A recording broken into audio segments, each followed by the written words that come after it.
Find the expression for force and torque on an electric dipole kept in a uniform electric field.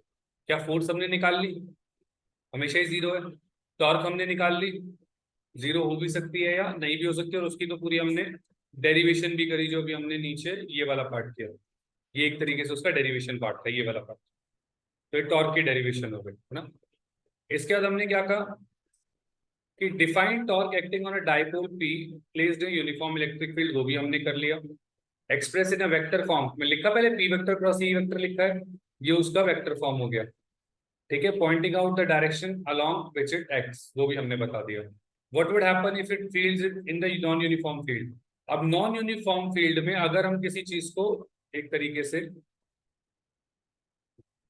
क्या कह रहे हैं हम, अगर हमने नॉन यूनिफॉर्म इलेक्ट्रिक फील्ड में रखा था, किसको अभी पीछे हमने देखा था कि नॉन यूनिफॉर्म इलेक्ट्रिक फील्ड में हमने जब एक डाइपोल को रखा था, उस पर नेट फोर्स क्या हो गई, जीरो, हाँ के ना। अब इसी तरीके से मैंने क्या किया, ध्यान से देखना,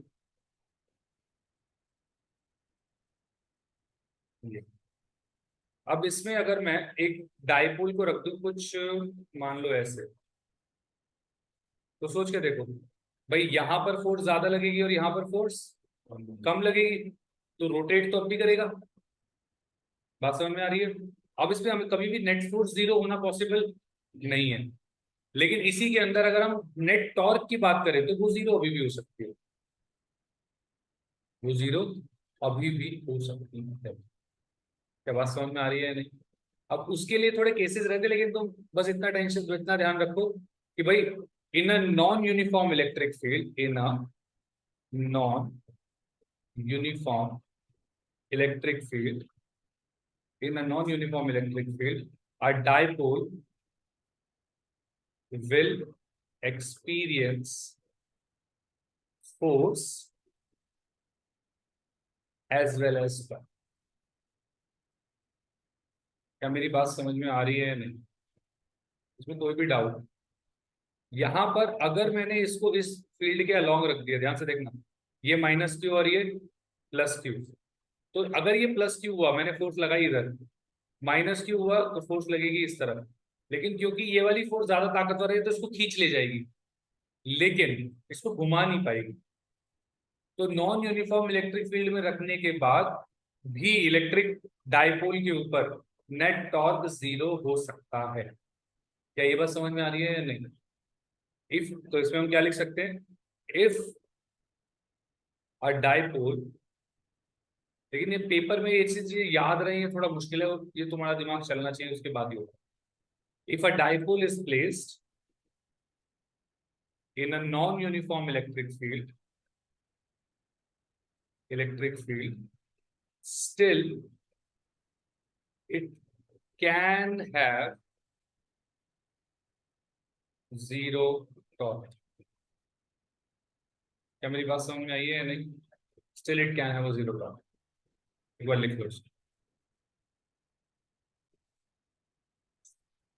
देखो अब मेरे हिसाब से हमने सारे पार्ट्स इसके कर लिए। What would happen if electric field is increasing parallel to dipole and anti parallel to dipole. Okay, वापस से, अगर इलेक्ट्रिक फील्ड इंक्रीज कर रही है पैरेलल टू डाइपोल, तो उस पर नेट फोर्स आएगा, बढ़ती जा रही है क्योंकि इलेक्ट्रिक फील्ड नहीं आई। बस समझ में क्या कह रहा है वो, what would happen if electric field is increasing. Electric field is increasing कहने का मतलब कि मान लो कि यहाँ पर एक लाइन थी, लेकिन थोड़ी दूर जाके दो लाइन हो गई, थोड़ी दूर जाके दो और तीन लाइन हो गई, तो इलेक्ट्रिक फील्ड क्या हो रही है, बढ़ रही है एक तरीके से। थोड़ा और अच्छा एग्जाम्पल इसका कुछ ऐसा बन सकता है, मान लो कि पहले एक लाइन थी, थोड़ी दूर जाके ये दूसरी लाइन हो गई, फिर थोड़ी और दूर जाके ये दो लाइन हो गई। बात समझ में आ रही है नहीं। तो पहले यहाँ पर तो सिर्फ एक ही लाइन थी, यहाँ दो हो गई या तीन हो गई। अब इसमें हमने क्या किया, एक डाइपोल रख दिया कुछ ऐसे। अब जैसे ही ये डाइपोल रखूंगा तो यहाँ पर इलेक्ट्रिक फील्ड कम है और यहाँ पर इलेक्ट्रिक फील्ड ज्यादा, तो उसको होगा क्या, नेट फोर्स लगेगा फॉरवर्ड डायरेक्शन में, हाँ के ना। कोई डाउट, पक्का क्लैरिटी है। तो इलेक्ट्रिक फील्ड उसको दूसरी साइड खींचेगी, जबकि यही चीज अगर मैं इसको यहाँ पे रख दूं तो इस तरीके से, तो नेगेटिव चार्ज इसको इस तरफ पुश करेगा तो नेट फोर्स हमारी इसके इस तरफ होगी। ये बस ये लॉजिक, यही बात समझ में आई क्या? इस पे नेट फोर्स इधर लगेगी जबकि इस डायरेक्शन में, जबकि इस पे जो नेट फोर्स लगेगी वो फॉरवर्ड डायरेक्शन में। ये बेसिक क्लैरिटी होनी चाहिए। ये है तो बाकी कोई दिक्कत नहीं आया वही समझ में? क्लैरिटी है पक्का? ओके, बहुत बढ़िया। देखो हमारे सारे टॉपिक हो गए जो इस सवाल में आज मतलब किए गए डाइपोल के रिगार्डिंग। एक डाइपोल इलेक्ट्रिक फील्ड में कैसा बिहेव करती है, that's the whole part. Clarity? इसी के ऊपर अब चीजें आती हैं, जैसे क्या होता है, एक होता है इक्विलिब्रियम। इक्विलिब्रियम का मतलब क्या होता है कि एक किसी चीज के ऊपर नेट फोर्स भी जीरो होगी और नेट टॉर्क भी जीरो होगी। Again I am repeating, equilibrium मतलब होता है कि एक ऑब्जेक्ट के ऊपर नेट फोर्स भी जीरो है और नेट टॉर्क भी जीरो है। मैं दोबारा लिख रहा हूं, इसको ध्यान से देखना क्या कह रहे हो। कि अगर हम कह रहे हैं इक्विलिब्रियम,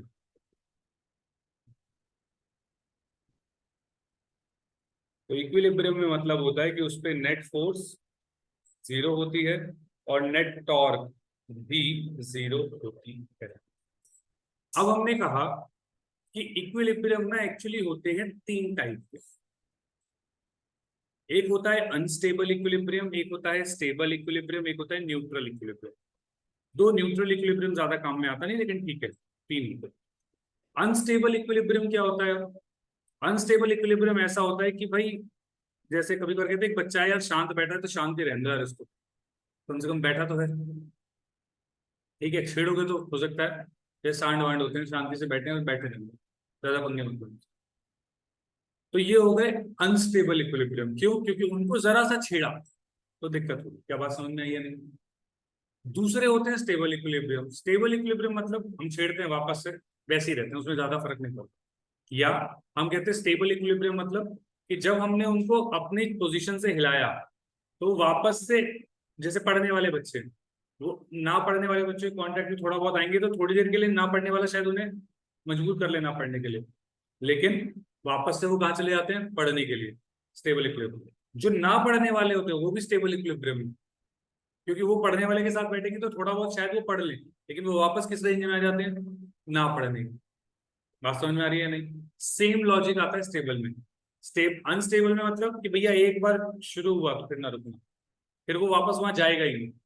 स्टेबल में क्या है, वो एक ही पोजीशन के आसपास घूमता रहता है। क्या मेरी बात समझ में आई या नहीं? इसमें कोई भी डाउट हो तो प्लीज बताओ। पक्का क्लैरिटी है? ओके। तो हम क्या कह रहे हैं यहाँ पे कि दो टाइप से होते हैं, एक होगा स्टेबल इक्विलिब्रियम और एक होगा अनस्टेबल इक्विलिब्रियम। अनस्टेबल जहां पे अगर एक बार मैंने उसे हिलाया तो वापस उस तरफ ना जाए, और स्टेबल मतलब एक बार मैंने हिलाया तो वापस से वो उसी के आसपास चक्कर काटता रहता है। कोई डाउट यहां तक? अच्छा, वापस से लॉजिक वही कि इक्विलिब्रियम क्या होता है? जहां पर नेट फोर्स और नेट टॉर्क दोनों के दोनों क्या होंगे? जीरो। अच्छा, वापस से देखो। तो अब हमने क्या कहा, अब एक डाइपोल देखते हैं, ध्यान सुनिए।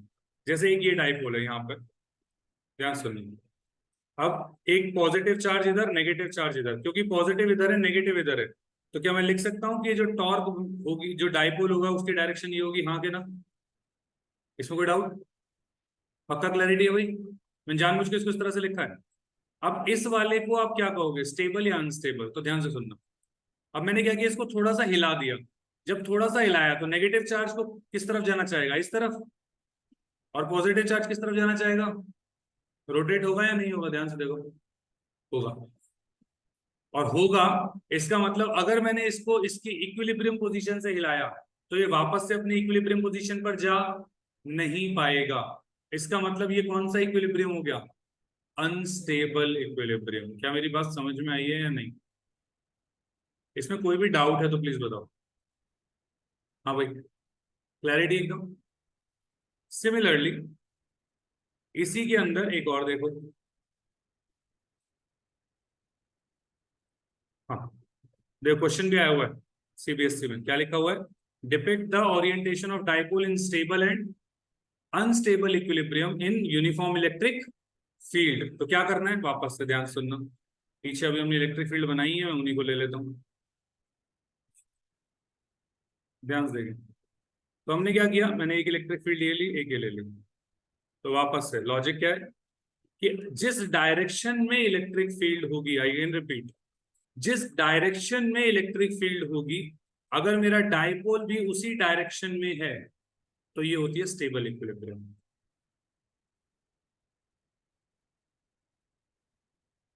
जबकि अगर जिस डायरेक्शन में इलेक्ट्रिक फील्ड होती है, उसके ऑपोजिट डायरेक्शन में अगर आपने डाइपोल को रखा, this would be N unstable equilibrium. ये हमें समझ में आना चाहिए कि इक्विलिब्रियम का मतलब क्या है, जहां पर नेट टॉर्क भी जीरो होगी और नेट फोर्स भी जीरो होगी, दोनों केसेस में होंगी। लेकिन अनस्टेबल वाले को जरा सा हिलाओगे तो वापस से वो कभी अपनी पोजीशन में नहीं जाएगा। जबकि स्टेबल वाले को ध्यान से देखो, अगर मैं जरा सा हिलाऊं, मान लो ऐसे कर दिया मैंने कुछ ऐसे, तो क्या होगा, यहाँ पे देखो, तो ऐसे में क्या होगा, इस पे नेट फोर्स लगेगी। ध्यान से देखना, ये अपना है। तो इस पे लगेगी नेट फोर्स, इसको थोड़ा टेढ़ा ले लेते हैं। एक फोर्स लगेगी इस डायरेक्शन में, वापस से एक फोर्स लगेगी इस डायरेक्शन में। एक इसको इधर रोटेट कराएगा और एक इसको इधर रोटेट कराएगा, क्या घूमेगा, समझ में आ रहा है। अब सोच के देखो, जैसे ही घूमा ये पेंडुलम की तरह एक्ट करेगा। पेंडुलम छोड़ते हो तो नीचे जाता है, फिर यहां जाके रुक जाता है या चलता है आगे, इधर चलता है, पहले पहले इधर जाएगा, छोड़ा बीच तक पहुंचा, वेलोसिटी बढ़ेगी, फिर वहां जाएगा, वेलोसिटी कम होगी, बढ़ेगी, कम होगी। समझ में आ रहा है। सेम इसके साथ होगा। इसके साथ कैसे होगा कि भाई ये यहाँ पर सेंटर तक एक तरीके से ये क्या करेगा, ये सेंटर से यहां जाएगा पहले, तो यहां जाते जाते इसकी वेलोसिटी बढ़ेगी, फिर ये इधर जाने लगेगा, क्योंकि वेलोसिटी तो आ गई, अब जीरो तो नहीं हुई वेलोसिटी, तो ये इधर जाएगा, तब वेलोसिटी क्या हो जाएगी, कम, जीरो। तो फिर एक टाइम आएगा जब ये यहाँ पहुंच जाएगा कुछ कुछ, फिर वापस से कहाँ जाएगा, ऊपर। ऐसे ही इस पे नेट फोर्स लगेगी और ये इधर उधर घूमता रहेगा। क्या मेरी बात समझ में आ रही है, नहीं। इसको क्या कहेंगे अपन लोग, स्टेबल इक्विलिब्रियम। तो उन्होंने यही पूछा था कि भाई स्टेबल इक्विलिब्रियम और अनस्टेबल इक्विलिब्रियम बनाओ। तो उस केस में समझ तुम्हें क्या करना था, ये वाला लाइन बनानी थी और ये वाली लाइन बनानी थी, बस, और कुछ नहीं बदलना। इलेक्ट्रिक फील्ड बनाते, ये वाली लाइन बनाते और ये वाली लाइन बनाते और आंसर आ जाता। क्या मेरी बात समझ में आई है या नहीं, कोई डाउट। तो पहले क्वेश्चन लिख लेना, depict the orientation of dipole in stable and unstable equilibrium in uniform electric field, और फिर ऊपर वाले जो दोनों डायग्राम बनाए वो बने। स्टेबल इक्विलिब्रियम में होती हैं, जो भी चीजें स्टेबल इक्विलिब्रियम में होंगी, उनको अगर अपनी मीन पोजीशन से आप हिलाओगे तो उसका टाइम पीरियड निकालने को बोला जा सकता है। और जो टाइम पीरियड का फॉर्मूला होता है वो 2 पाई रूट m/k बोला जाता है, अगर हमारे पास फोर्स के टर्म्स में हम बात करते हैं, और 2 पाई रूट I/k बोला जाता है जब हम टॉर्क की बात कर रहे होते हैं, क्योंकि I मतलब मोमेंट ऑफ इनर्शिया हो जाता है। क्लैरिटी है। 2 pi root m/k, 2 pi root I/k। ये m/k कब आएगा, जब नेट फोर्स हमारा, हम कहेंगे मा के, हाँ, F is equals to minus K X के बराबर होगा। तब जब F is equals to K X के बराबर होगा तो एक्सेलरेशन आती है -k/m/x। जबकि जब एक्सेलरेशन हमारी या टॉर्क हमारा माइनस, एक तरीके से सी थीटा ले लो, इसको के ना लेकर सी ले लेना, थोड़ा ज्यादा और अच्छा रहता है। तो ये सी थीटा अगर हमारा आ गया, तो टॉर्क को अल्फा लिखते हैं हम फिर -c/i/थीटा। एक तरीके से मास का अल्टरनेटिव होता है ये। तो जैसे यहाँ पर k/m था, वैसे ही यहाँ पर m/k हो गया, वैसे यहाँ पर c/i है, वो i/c हो गया। मोमेंट ऑफ इनर्शिया आप लोगों ने वहां पढ़ा है, बाकी अभी जैसे सवाल आएगा एक का, उसके अंदर मैं आप लोगों को बता दूंगा। क्लैरिटी यहाँ तक भाई, क्या बाय 2 पाई रूट I/PE ना, तो जो मैंने C लिखा है वही PE है, वो PE अभी आएगा, वही CE वहीं से आया है। C हमारा जनरल हो गया, P तुम्हारा स्पेसिफिक है कि डाइपोल और इलेक्ट्रिक फील्ड के अंदर होगा, तब होगा। अभी दिखा देता हूँ। यहां तक बात समझ में आई है या नहीं। Time period for an electric dipole in stable equilibrium, नहीं एक ही बात है, एक ही बात है। जैसे सवाल क्या आता है, लिख लें यहां तक। अभी इसमें सवाल कहाँ है, इसके ऊपर है ही नहीं, चलो मैं लिख देता हूँ भाई यहीं पे, ध्यान से देखना। इसके ऊपर क्या सवाल आता है कि find out the time period for electric dipole in a uniform electric field. तो सबसे पहले हम क्या कहेंगे कि टॉर्क किसके बराबर होता है, तो हमें पता है क्या, PE P vector cross E vector, या फिर हम कहेंगे पी साइन थीटा। क्या बात समझ में आती है नहीं? तो P sine theta, P E sine theta, इसमें कोई डाउट भाई? अब जब हम कह रहे हैं पी साइन थीटा, तो इसमें जब हम जो थीटा है ना वो बहुत छोटा मानते हैं, तो इतना छोटा मानते हैं कि हम पी साइन थीटा को फिर हम लिखेंगे पी थीटा। बात समझ में आई या नहीं? अब ये टॉर्क कर क्या रही है? एक तरीके से ये टॉर्क ऑब्जेक्ट को अपनी मीन पोजीशन के पास लेके आ रही है। ध्यान समझना, टॉर्क कर क्या रही है? ऑब्जेक्ट को अपनी मीन पोजीशन के पास लेके आ रही है। अब सोच के देखो, मीन पोजीशन ये है, थीटा ऐसे है, हाँ क्या ना? ध्यान सुनना क्या कह रहा हूं मैं, कि ये हमारी इलेक्ट्रिक फील्ड है, ये टॉर्क है। तो टॉर्क जब ऐसे है तो ये एंगल थीटा ऐसे है, मतलब थीटा कौन सी डायरेक्शन में है? एंटी क्लॉकवाइज में। लेकिन टॉर्क कौन सी डायरेक्शन में लग रही है? क्लॉकवाइज में। इसलिए यहां पर टॉर्क के आगे माइनस पीई थीटा ले लेते हैं। क्या ले लेते हैं? Minus PE theta. ऐसे यहां पर देखिए हमें थीटा ले रखा है ना, माइनस सी थीटा। तो सी हमारा, अब इसमें यहां से देखो, तो अब टॉर्क की मैंने इक्वेशन क्या लिखी थी? Minus C theta. तो इसका मतलब सी क्या हो गया? किसके बराबर? पीई के। सी किसके बराबर हो गया? पीई के। तो टाइम पीरियड का फॉर्मूला क्या लिखा? 2 पाई रूट आई बाय सी। लेकिन सी किसके बराबर हो जाएगा? पीई के। ये आंसर है। यही बस समझ। अब टॉर्क अगर वहां ढंग से समझा होता, मैं सच बता रहा हूँ वैसे, तो ये थोड़ा थोड़ा थोड़ा शायद आसान लगता। अभी शायद तुम लोगों को थोड़ा सा डिफिकल्ट लग रहा। हाँ, टॉर्क 11th क्लास में जब टॉर्क कर रहे थे, प्लस 11th क्लास में जब एसएचएम कर रहे थे, ये दो चीजों में समझे तो यहाँ पे आसान लगता। वहां पे बच्चा अचानक से बहुत सारी चीजें आती है तो डिफिकल्ट होती है तो छोड़ देता है। एसएचएम भी जाता है, रोटेशन का तो पक्का ही चला जाता है, तो इस चक्कर में ये भी निकल जाता है। क्लैरिटी है भाई? और ये तुम्हारा एनसीईआरटी के अंदर सवाल है, मैं ऐसा नहीं मैं हवाबाजी कर रहा हूँ। और मेरे को कोई शौक नहीं है इस टाइम पे हवाबाजी करने का। बिल्कुल स्पेसिफिक है। सीबीएसई में से सवाल आता है, 2 pi root I by P. I क्या है? Moment of inertia. P dipole moment. E electric field. Clarity है? कोई भी डाउट यहाँ तक तो बताओ भाई। अब देखो, बहुत आसान आसान सवाल है। एक इलेक्ट्रिक डाइपोल दे रखा है विद डाइपोल मोमेंट इतना is align 30 degree with the direction of electric field, और इलेक्ट्रिक फील्ड दे रखी है इतनी। Calculate the magnitude of torque. निकाल दोगे? क्या लिखोगे? Torque is equals to P sine theta. P पता है, ई पता है, साइन थीटा पता है। कोई डाउट? सॉल्व कर लोगे? अगला देखते हैं क्या कह रहा है वो। A system of two charges, एक पॉजिटिव और दूसरा नेगेटिव, एक -15 पे और दूसरा +15 पे। लेकिन ध्यान से देखो, ये जेड एक्सिस का +15 है।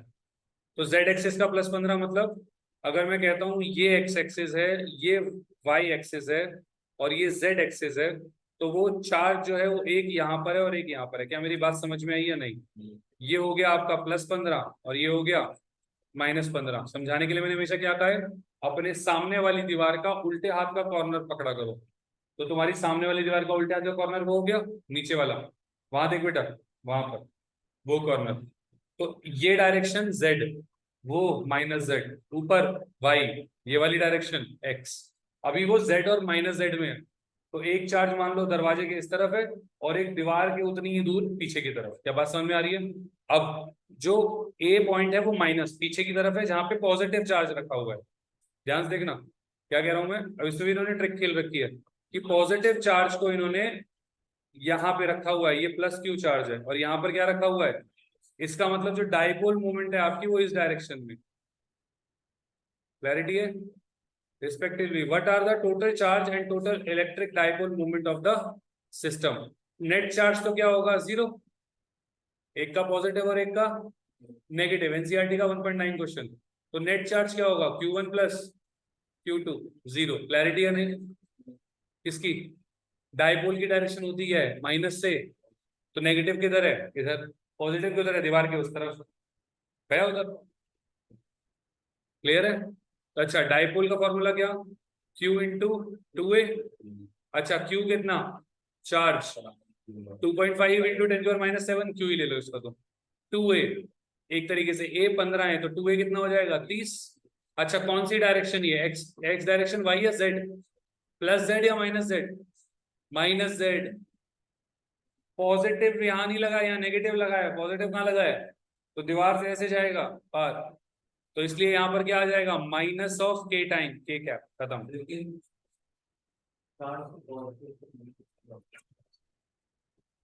दोबारा बोल।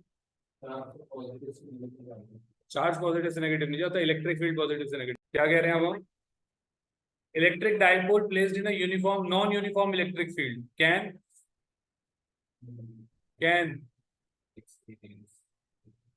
a force, a torque but not force, always a torque and torque neither C। Non uniform electric field में रख रहे हैं भाई, वो सिर्फ एक पोजीशन थी जिसपे नहीं होगा, बाकी हर पोजीशन पर, सिर्फ एक एंगल था जिसपे अलॉन्ग होगा तब नहीं होगा, बाकी हर पोजीशन पर होना है। एक 0 पे और एक 180 पर नहीं होगा टॉर्क, बाकी हर पोजीशन पर होगा। इसने एंगल थोड़ी दे रखा है। और अब अगर नॉन यूनिफॉर्म इलेक्ट्रिक फील्ड में रखोगे तो फोर्स भी लगेगा और टॉर्क भी लगेगा, तो फोर्स लेकिन टॉर्क नहीं लगेगा, टॉर्क लगेगा फोर्स नहीं लगेगा, ना फोर्स लगेगा ना टॉर्क लगेगा, तो ऑप्शन क्या होगा, सी, फोर्स भी लगेगा और क्लैरिटी है। उसने स्पेशली कोई अलाइनमेंट दिया होता तो बात अलग होती, तो फिर हमें सोचना पड़ता। नहीं यही बात समझ में पक्का? Okay, question number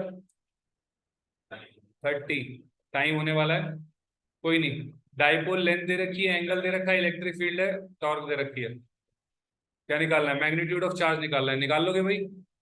magnitude of charge, dipole of length दे रखा है, तो टॉर्क का फॉर्मूला क्या होता है, electric field P into E into sine theta, P कितना, Q into 2a into E into sine theta. बात समझ में आ रही है नहीं? देखो E दे रखा है, साइन थीटा दे रखा है, लेंथ दे रखी है दोनों की 2 सेंटीमीटर, मतलब 2a ही पूरा 2 सेंटीमीटर दे रखा है। Q निकाल लो, टॉर्क दे रखी है। नहीं यही बात समझ में? तो ये अपने आप निकाल सकते हो भाई, खुद करना, ठीक है? बाकी अगली क्लास में करते हैं, ठीक है? बाकी एक बार ट्राई करके आना अपने आप से।